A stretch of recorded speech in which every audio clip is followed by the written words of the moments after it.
ঈদের চতুর্থ সপ্তাহ পেরিয়ে পঞ্চম সপ্তাহ চলছে।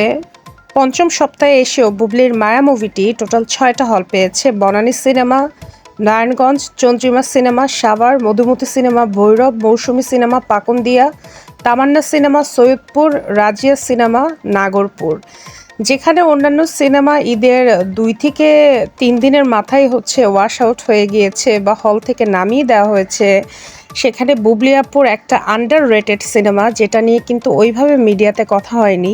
কিন্তু মায়া এমন একটা সিনেমা যেটা নিয়ে একটা মাত্র নেগেটিভ রিভিউ বা নেগেটিভ মন্তব্য কমেন্ট নেই। এজন্য কিন্তু পঞ্চম সপ্তাহ অলরেডি চলতেছে, তারপরেও হল মালিকদের আগ্রহের কেন্দ্র বিন্দুতে আছে বুবলির মায়া সিনেমাটি। এবং এটা কিন্তু একটা নায়িকার জন্য অনেক বড় প্রাপ্তি, এবং আপনারা খুব ভালো করে এইটুকু অনুধাবন করতে পারছেন যে বুবলি আপুর এই সিনেমাটা কিন্তু বুবলি আপুর কারণেই দর্শকরা দেখতে হলে যাচ্ছে, এবং এই সিনেমার গানগুলি ইউটিউবে অলরেডি ভাইরাল, এবং এই সিনেমার গান নিয়ে কিন্তু অলরেডি অনেক শর্ট বানানো হয়েছে, রিলস বানানো হয়েছে। টিকটকে এই মুভির সবগুলো গান অনেক বেশি হিট হয়েছে।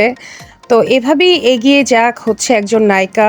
শাবনূর পরবর্তীতে নায়িকা নির্ভর সিনেমা কিন্তু ইন্ডাস্ট্রিতে অত বেশি হয়নি, বা নায়িকাদের ডমিনেট করার যে এখতিয়ার, সেটা কিন্তু ওরকমভাবে আমরা দেখিনি। একমাত্র শাবনূরের পরবর্তীতে আমরা বুবলি আপুকেই দেখলাম যে কিনা ডমিনেট করে থাকে কোনো সিনেমাতে, এবং তার ক্যারেক্টারটা অনেক বেশি স্ট্রং হয়ে থাকে। তো শুভকামনা রইল বুবলি আপুর জন্য। এগিয়ে যাক বুবলি আপু, এগিয়ে যাক তার মায়া।